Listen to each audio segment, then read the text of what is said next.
So in this session we're going to be looking at the sixth trumpet, which is of course the last trumpet that we want to look at in detail, because the seventh trumpet contains the vials. So we'll look at the seventh trumpet when we consider the vials. So the sixth trumpet is recorded for us in Revelation 9 verses 13 to 21.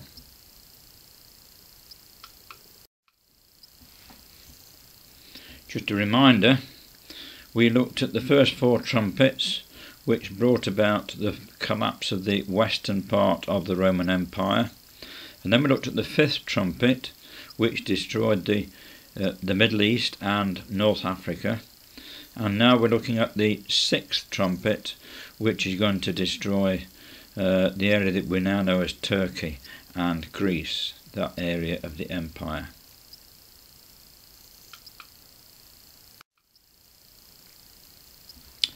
So we read, "The sixth angel sounded, and I heard a voice from the four horns of the golden altar, which is before God." Now we've come across this idea before, back in chapter 8. If we go back to chapter 8 of the Prophecy, and just read there, verse 3, this is when the seventh seal had been opened.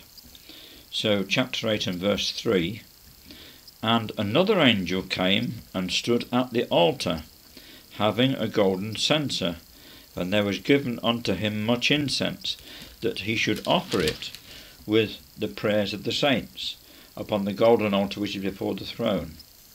And the smoke of the incense which came with the prayers of the saints ascended up before God out of the angel's hand. And the angel took the censer and filled it with fire of the altar, and cast it into the earth. And there were voices, and thunderings, and lightnings, and an earthquake." So here in these verses we see that the angel of the altar, the golden altar, had a censer, and he offered the incense along with the prayers of the saints. Of course, incense is a symbol of prayer, isn't it? And it's verse 5 that tells us what the result of that was. There was an earthquake. Now, fitting that section into the historical context, we know what happened. The true believers were suffering persecution at the hands of the emperor of the Roman Empire, and a new emperor arose, Julian, who decided to try and bring the empire back to paganism, because it had just been turned to Christianity. And what Julian did was to proclaim toleration to all Christians, whatever their colour, as it were. And this brought relief to the Christians, the true Christians, who were suffering in the empire at this stage. Now, although we're not told that it's the same situation that we've got here in chapter 9, it possibly is, and that's why we are told it's the angel of the golden altar. We're saying, "Loosing the angels" in verse 14 brought judgment to the Eastern Empire, and we shall see that as we go along, and possible relief to the true believers who were living there.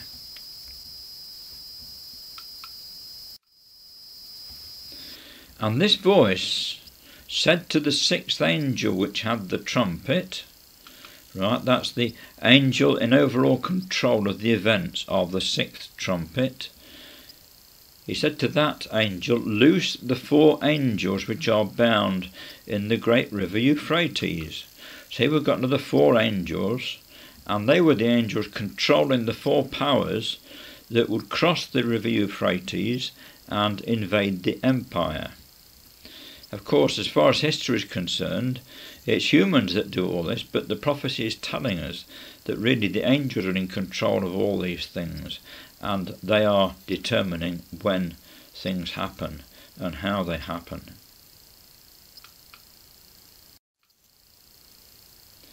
Verse 14 says they are bound in the great river Euphrates. That's the authorised version.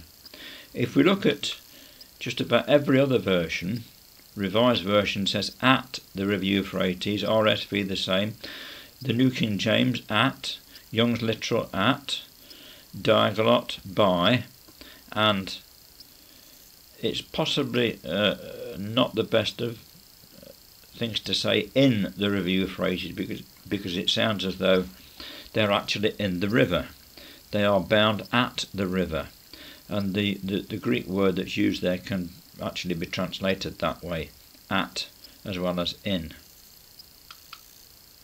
So what we're saying is these four angels, up until this moment in time, were ensuring that the nations they controlled did not cross the River Euphrates, but now they were to loose the nations and allow them to cross the river and to go into the eastern part of the Roman Empire.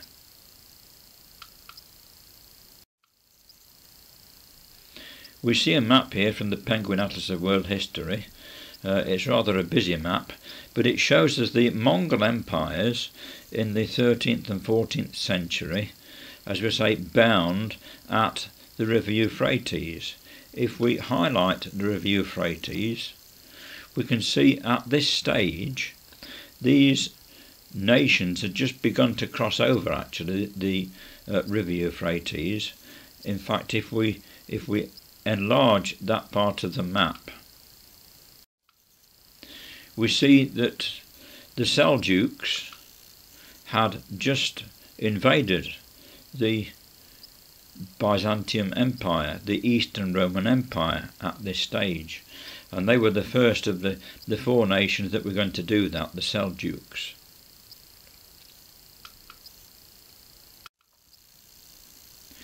We see a map here of the Byzantine Empire as it was in 1025 AD, more or less intact. The arrow shows Constantinople, which is on the western edge of the Bosphorus, that narrow waterway which actually divides the empire into two. So what we've got is the western part of the empire and the eastern part of the empire, Anatolia, which we now know roughly as Turkey in modern times. And it's this section, this eastern section, which is going to be affected by the things that we're considering here in the sixth trumpet. If we turn over a few pages in the Penguin Atlas, we see here the barbarian nations invading from the west, and we see that they are actually crossing over the River Euphrates, which we can just pick out on the map there.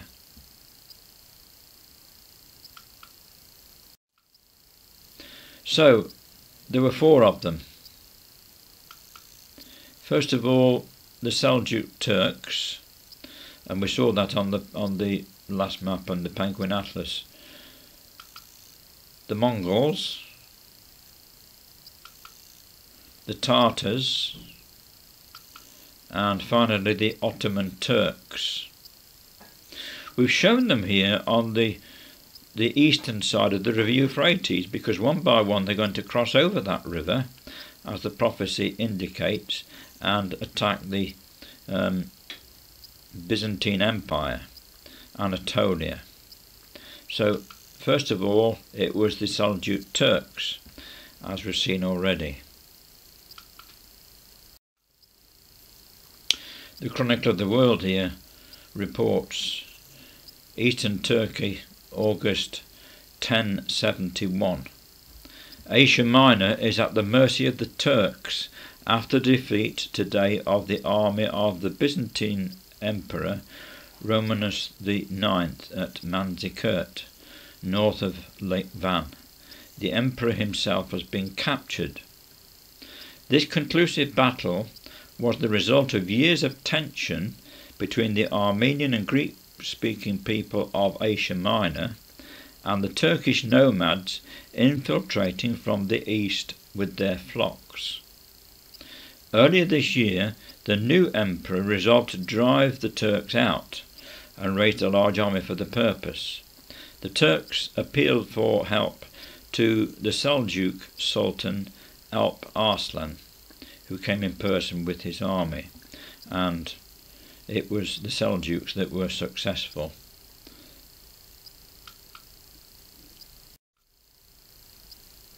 Here we see a map of their empire, really a vast empire, but it crept into that eastern part of the Byzantine Empire, as the map shows. The pink area shows the territory regained by Byzantium at that time.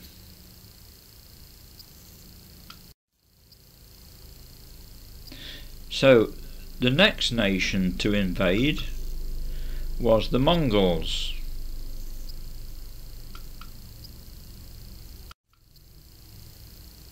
Back to the chronicle again.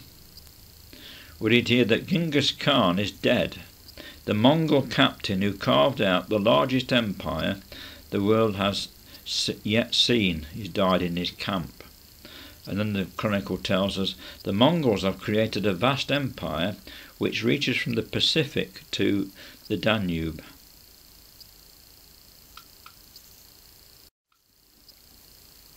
So here's a map of their empire, indeed a great empire, and it occupied a large surface of the earth. But the prophecy is concerned with the destruction of the eastern part of the Roman Empire, and of course we see from the map once again they invaded into that area.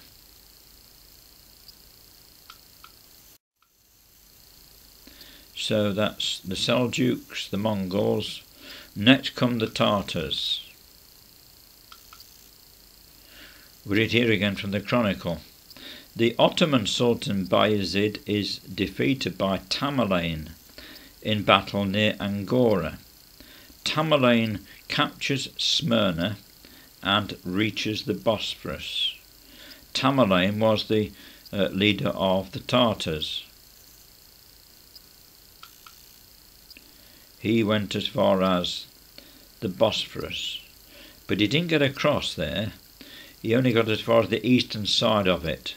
It was the Ottoman Turks that were going to finish the job off, as we shall see next. Here's a map which shows us Tamerlane's empire. Once again a vast empire, and it subjected the Byzantine Empire to Tamerlane's raids. In fact, he took over much of that area later on after this map.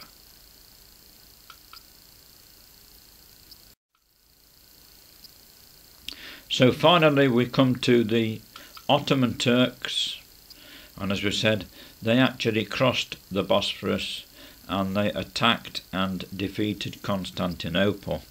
And that was the end, really. Once their capital had been destroyed, that was the end of the Byzantine Empire, the Eastern Roman Empire. We read here, once again from the chronicle, Constantinople, the capital of the once great Byzantine Empire, has fallen to the Ottoman invaders. It is the end of an era. So that was on the 29th of May 1453.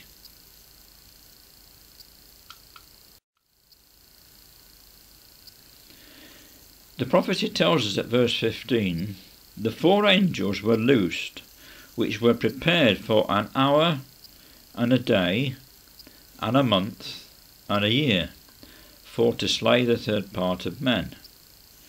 Now we've got an interesting time period here, because if we take the day for a year principle, one day obviously is 1 year. An hour is a 12th part of a day, and a 12th part of a year is 1 month. You might say there are 24 hours in a day. Remember, the Jewish day was 12 hours and their night was divided into watches. So it's 1/12. A month is 30 days, which equates to 30 years. A year is 360 days or 360 years, and if we add all that together, it comes to 391 years, 1 month. So what the prophecy is telling us, that was the time that these empires that we've just considered were attacking and eventually destroyed the Byzantine Empire. Now what we're saying here is, the first of those, the Seljuks, crossed the Euphrates 27th of April 1062. Now I've not been able to find concrete evidence of that.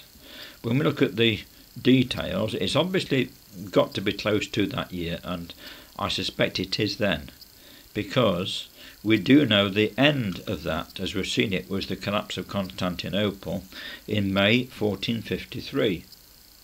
So we've got an example here where we can actually pinpoint the starting point by moving backwards from the finish point of this prophecy. That is assuming, of course, it was the beginning was when they crossed the Euphrates, but there must have been some significant event at that time to start this time period off.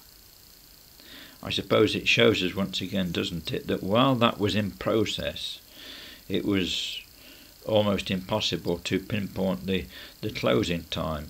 But once it's all over, we can look back and do that.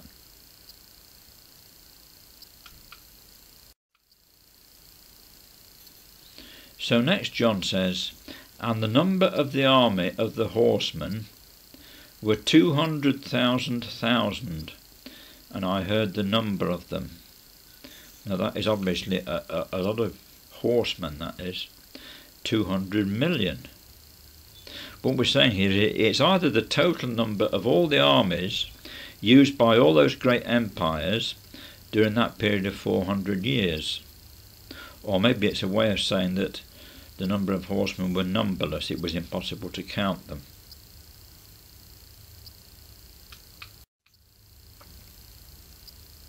So John goes on, "And thus I saw the horses in the vision, and them that sat on them, having breastplates of fire and of jacinth and brimstone." Some versions read there, they had breastplates, etc., the colour of fire and jacinth and brimstone, which might be true, it might not, but it does make a bit more sense of what the prophecy is saying here, doesn't it?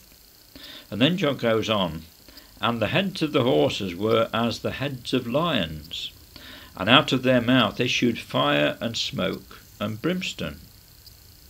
It's Brother Thomas that suggests here that John is describing not just horses, but horse artillery, and it was these nations that had actually invented gunpowder, and they used it to great effect in their wars, and they used the horses to pull the cannons, and it was the cannons that produced the fire, the smoke, and the brimstone.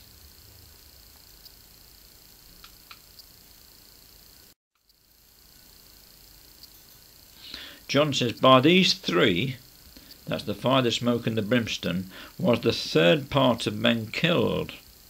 And it's that last third that we mentioned earlier on, Anatolia and Greece and that area of the Roman Empire. They were destroyed by the fire, the smoke and the brimstone.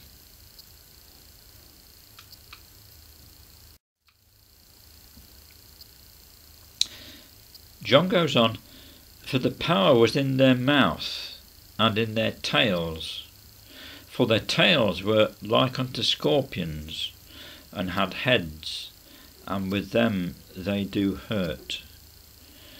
John is describing here something which has never been seen in the world before, this new invention of the cannon and gunpowder and so on. Here we see a Turkish mortar and the crew of men that operate it for doing various things to make the mortar work. So when we when John says they had heads and a mouth, well, there's the mouth, and here's the tail, the fuse. The power was in their mouth and in their tails, and of course they had to light the fuse at the tail, as it were, before the cannon ball would come out of the mouth. And the head obviously is around the mouth. So that seems to be what John is describing here in verse 19 of the prophecy.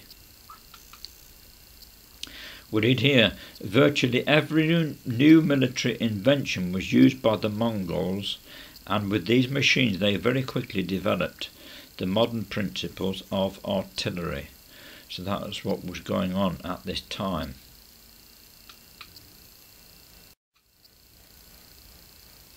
And then we read at verse 20, the rest of men which were not killed by these plagues yet repented not of the works of their hands, that they should not worship devils, and idols of gold and silver and brass and stone and of wood, which neither can see, nor hear, nor walk.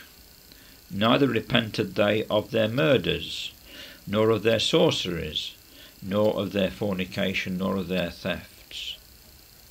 Now when we look at the details of this, they repented not of worshipping their idols of gold, silver, brass, stone and wood. Now that actually describes the way the Catholics worshipped, as opposed to the way in which they worship more in the East, the Greek Orthodox Church. And we'll come back to that in a moment.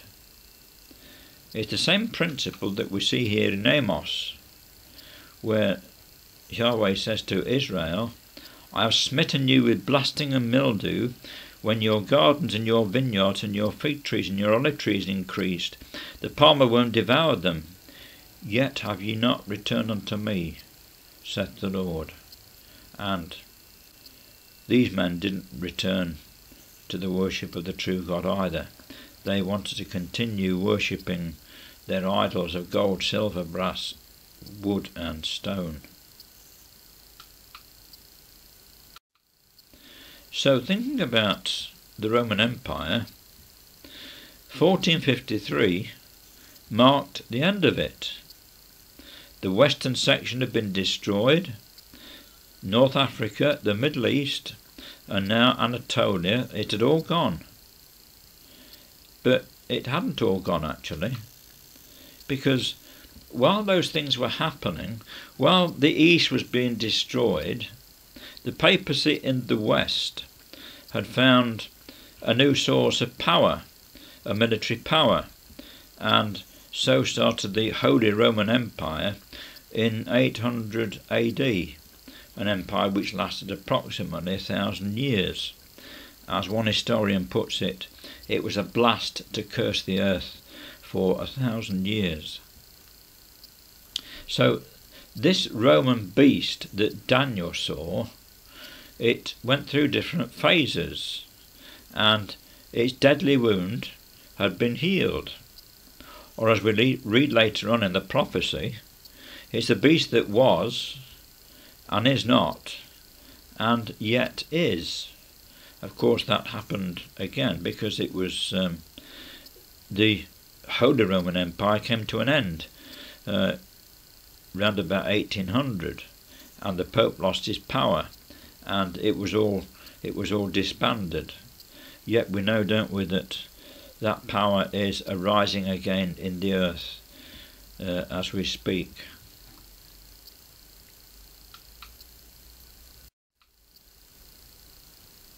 We might ask the question, why so much war and bloodshed in this part of the prophecy? Well, there's a simple answer to that, really. It's simply foretelling the way in which humans, not instructed by the Word of God, will behave, those who are not enlightened. And we've seen various military generals, as it were, with their armies, walking the earth and destroying many people and also much property as well. if we just go to Psalm 49, and we are reminded there what it's all about. I mean, that psalm concludes verse 20, man that is in honour and understandeth not is like the beasts that perish. So all of those individuals that were considered in this part of the prophecy, and all their armies, they're all gone. They have perished. It's only those who were true to the word of God that will live again. We read in Psalm 49, verse 6, they that trust in their wealth and boast themselves in the multitude of their riches, or we could say in the multitude of their armaments, none of them can by any means redeem his brother, nor give to God a ransom for him. For the redemption of their soul is precious, and it ceaseth forever. We see in the psalm also, verse 11, their inward thought is that their houses shall continue forever, that their lands will continue forever. But of course they didn't. And as verse 12 says again, nevertheless, man, being in honour, abideth not. He is like the beasts that perish. When we consider the prophecy, the next chapter in the Apocalypse, chapter 10, gives a vision of future glory. And this is why the prophecy is punctuated with these visions of future glory. Because if we read all the history in one go, it would indeed be a depressing read. But we are lifted on a number of occasions as we go through the history to be reminded of what it's all about, the future glory, when the Lord Jesus Christ will return to the earth. And we shall consider that section another time.